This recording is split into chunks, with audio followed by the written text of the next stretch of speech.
So I'm going to share with you kind of like an overarching framework. It was something Hattie had mentioned a wee while ago about like having a plan to follow, like when you first start a business. So this is by no means all encompassing. You can change whatever you want, and it's covering more of the higher arching things. But I just wanted to stress, if there's anything not working, if you're at the end of it, you know, if you've already got your products, if you've already got your branding, if you've already got your marketing sorted, and there's things not working, or you're not getting the sales that you want, all I'd ask is that you work your way back and you see maybe what's missing. And the first step in it, I'm just going to do a quick screen share. Hopefully this will work out. Oh yeah, I've shared the link, guys, in the chat, but I'll share it again because it was quite early on. So it is, I've done it in a Google document so that you can change everything. But if you look down the bottom side, I don't know if you can see it, it's all of the different elements of you and your business. And we start with you and what makes you different. Because if you're not confident in who you are, in what you're bringing to the table, in your unique gifts, you can release whatever products or service you want, but they're not going to work because it's going to be a slight disconnect, or you're not going to be happy in them. And this is why I'm getting really, really strict on people, that you're getting time for yourself. And there you get, and like I learned the hard way that if I don't do this, I really, really struggle. So are you getting, you know, a chance to display your unique skills rather than worrying about the competition and what they're doing? What's the intention behind you running your own business? If it's just to replace a corporate wage, then you're going to have a disconnect. If it's so you can do something from home, you're going to have a disconnect. But if it's so you can bring your best self into the world, if it's so you can do something that you love, it's going to be a much better and much stronger business. And it's really about challenging you just to build a business on your terms and to not feel that you have to do what other people are doing, that you can do what you love to do. So I want everyone to go in and to fill these in, and hopefully you'll have enough time before next week. If you don't do it by next week, don't worry. It's not like a quiz or anything, but it's just kind of sitting down thinking, okay, I've got a framework here I can work on. And then the next step, and I think definitely quite a lot of us are at this stage, is what's your business vision? And I think Debbie, just like, what kind of business do you want to run? What type of business do you want to build? How much do you want to earn? What lifestyle do you want to have? And the most important part of your business vision, is it a small part of your fulfilling life, so that you know that you still have the time for you and to kind of add in all of the things that you want. And it kind of gets more exciting down here. It gets more businessy, but it's like, you know, what do you offer? And you all know I'm big on transformations. So how does what you offer change the life of your customer? And I think we spoke about this, Hattie, when you were looking at creating tea towels, and we decided that, you know, tea towels is like a delivery method, but by having a piece of this clothing in their home, you know, that's going to change the life of the customer way more than having just one type of product with it. So you get back to what you offer. How aware are you of your customer, of your business and your competitors? Because how many people similar out there in your industry will dictate how customers engage with you. So someone like Ailey, who runs a photography, we know there's other competitions for photographers out there. So you're going to have to market your business more based on what makes you different than just saying, you know, I create products with Lothian on there, or I'm a coach. So you have to know all this. The next thing is, have you got your strap line? Do you know exactly how to, in 60 seconds, convey exactly what it is that you do, how you help your consumer? And is this message on all of your platforms? And are you confident in your transformations or the message? Working with people one-to-one, the biggest slip up that I come across is that people are absolutely amazing at what they do. They work really hard, but they lack the confidence that there's a demand in the market for what they're offering. So if you can be crystal clear by speaking to your customers that there's a demand for what you offer, that just brings a whole different element to your marketing. I know lots of people have already done this, so it'll just be like a tick box. Sorry, my computer's gone slow. Is who your ideal client is, and are they a person, i.e. demographic, or is it a situation and a behavior?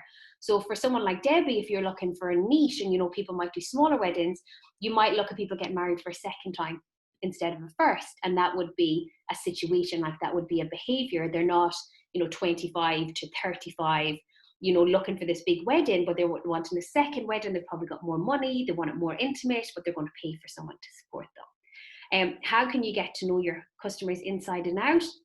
I want you chatting to your customers all of the time, like really, really chatting to your customers.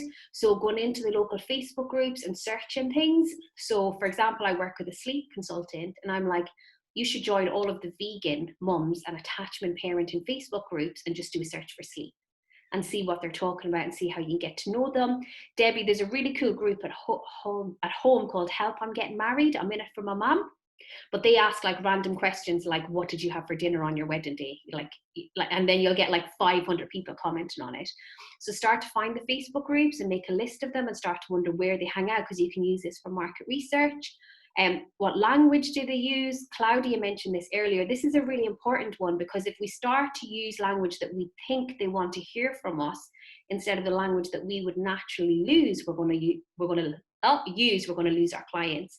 And what social media platforms are they on, but also who they're following on social media. As Ari will know all about this, you can target people that follow certain pages. I click I on every advert. I click why am I seeing this on every Facebook advert that comes up for me. And recently I had one because I liked Rich Dad Poor Dad. Now I must have liked that page 10 years ago, but it was still an advert that came up. So I want you to go through all of these and just see. And then the next one is quite interesting. It's like your product ecosystem. And that's why I was giving Claudia a row earlier about, releasing mini courses. Because it's not about releasing all of these different things that customers would want. It's about creating a journey that you can take your customers on and say, okay, you're going to sign up for this, then you sign up for this, and then you sign up for this. So if you're doing wedding planning, Debbie, maybe you could look at also having like a first year anniversary party. Maybe you could start with doing offers on engagement parties, So start to think about creating a journey so that you work really hard to get one customer, but you can take them on that journey as well. And this is just a very basic journey, is that you have a freebie. So, what can you offer to add value so your clients get to know you? This could be free videos on your Facebook page. This could be a free report. This could be a quiz, how to plan your perfect wedding, how to plan your perfect event, how to plan your perfect kids activities. And then after you have that, you have an intro product, and that's something super easy that they buy. So Terry, when you're buying the products for Christmas, you're going to promote the thing that you think people will buy the easiest. And the same for Lindsay. So always promote what they're going to buy the easiest, and then you can upsell the core product and you can upsell the next product. So you want to have something that brings people in the door. And I know lots of photographers do this when they say come in for the session, but then you pay for the core product, which is the photographs. But you want to make sure that you have your journey, and then have a nurture product. So something that you can offer the customers that have purchased from you. So you can ask loads of questions on this in the group. I'm not expecting people to have, this nailed by once. I want this to be an ongoing working document that you're using for your business. But essentially what we want to be able to do is work the way back and say, okay, what's missing? I've launched this product, I've launched this service, I'm not getting the sales that I want, what's missing? And we can work our way back and say, okay, you're not getting enough time for yourself, you're knackered, or you don't know your ideal client enough, or you've not built your profile enough. So after you know what it is that you want to sell and the journey that you want to take people on, it's about building your profile. Okay, so looking at all of the different ways. So what do you want to be known for? I want to be known for, Ailey, you mentioned it earlier about taking out those baby shoots, because that's where your heart lies and that's what you're really good at. So you want to create all of your social media around that, around kids, what's interesting, what works. Are there any awards for your industry? Are there any business awards? Are there anything that you can enter to kind of build up that awareness? Photography awards. Start to think about live events that you can run, live events that you can attend. I know Lindsay used to do this regularly, where she go to all of the purchasing events down in Birmingham to buy new stock. And then obviously traditional media as well. Amber's really good at getting into the news, so hopefully she shared some tips, and Christina as well. And then the last step of your business is about using partnerships to grow your business as well, and harnessing the power of partners. But what you want to know is what partners you can use right now when you're starting up your business. Debbie, I would recommend chatting to Liz, who's in the group, because she wants to make wedding cakes for weddings as well. So getting those early stages whereby people are going to recommend. I think I've recommended about 3 people to Hannah this week alone, just because they've asked me for an accountant, and I'm naturally going to recommend mine. But when you're looking at partners, I want you to consider what you can do for them and what can they do for you as well, so that you have this mutual agreement and you say, okay, this is what we're working on. But I also want you to have aspirational partners. So maybe people who have got way more followers on social media than you. So people that you want to build up to follow in.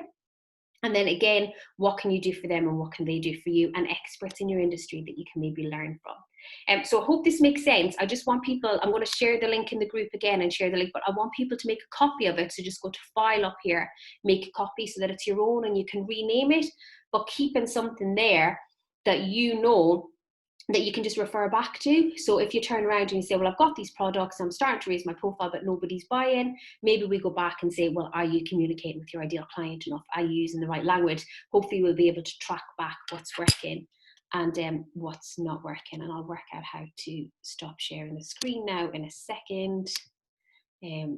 Does that make sense for everyone? Has anybody got any questions after seeing it?